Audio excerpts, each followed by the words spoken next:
Saya Ketua Pemuda Adat Seriri Dua Labire.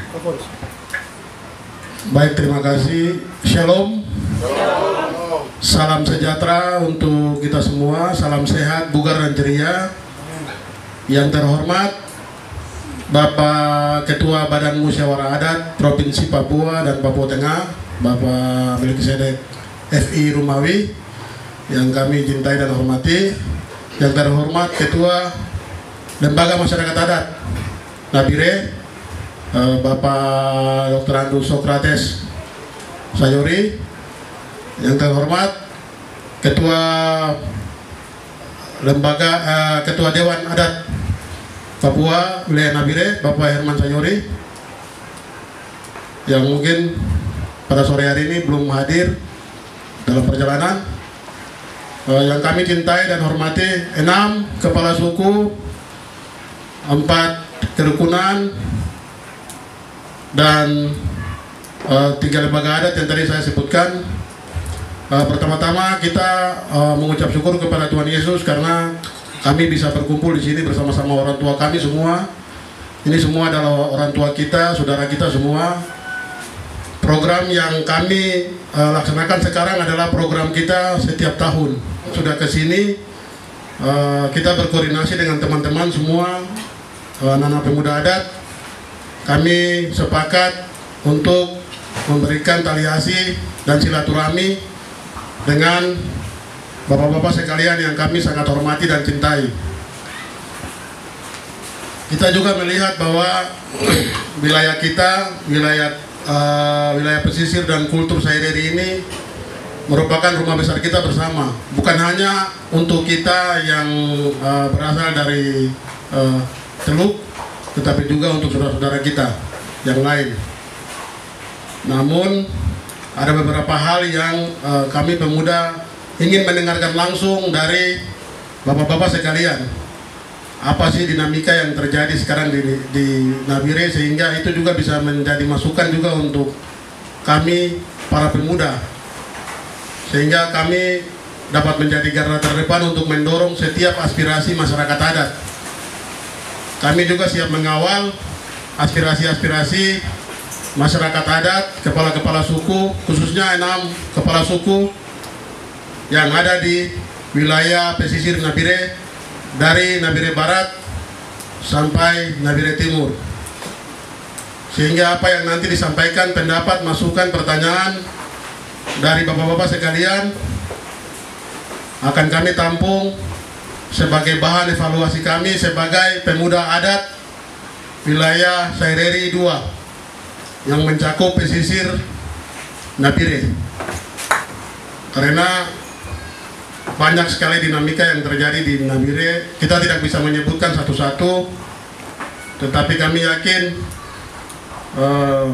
kami dapat menerima saran, pendapat, juga pertanyaan dari bapak-bapak sekalian yang sangat kami cintai dan hormati. Di sini juga ada beberapa bapak-bapak yang mungkin kita tidak sebutkan nama, tapi kita sudah saling mengenal satu sama lain. Dan kami menganggap bahwa nasihat dari orang tua sekalian merupakan motivasi bagi kami untuk dapat bersama-sama membangun adat kultur kita di wilayah pesisir. Tetapi juga kita saling menjaga silaturahmi, saling menjaga kekompakan, saling menjaga kekeluargaan. Yang berikut nanti kami juga ada beberapa program di tahun ini. Kami mohon dukungan dari bapak-bapak kepala suku, bapak-bapak ketua kerukunan sekalian untuk bagaimana memberikan saran dan masukan, juga doa untuk kami.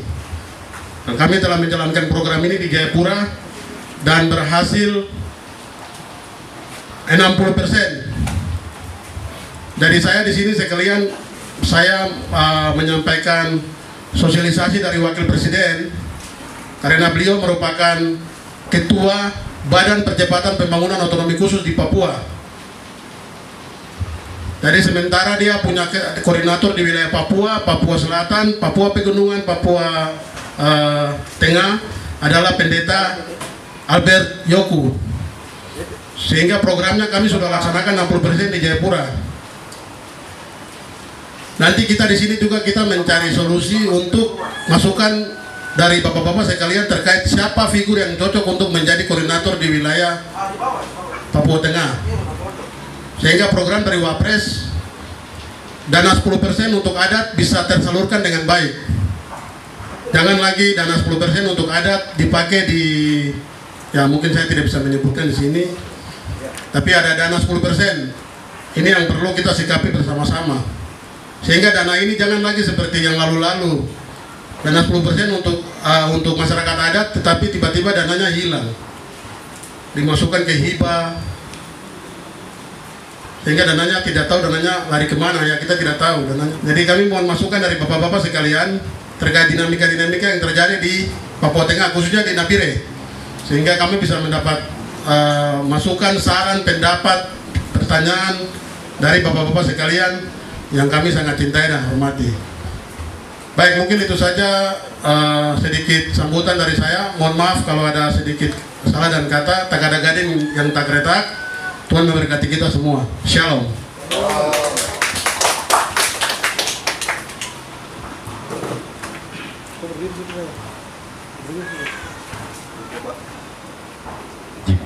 Oke, baik, terima kasih buat Ketua Pemuda Adat Seri 2 Labire.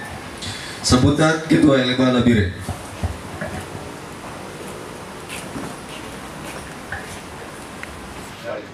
Bagus. Dia karena ketua pemuda Sereri harus tahu banyak istilah, ya. Lalu yang berikut untuk bapak-bapak LMA dan Badan Musyawarah Adat dan Bapak Sayuri. Ini belakangan ini saya banyak didatangi oleh suku saya minta rekomendasi. Orang-orang Sereri yang masuk ke DPRK utusan adat, ini rekomendasi terutama yang kerukunan-kerukunan ini tidak harus dari ketua kerukunan, harus dari LMA.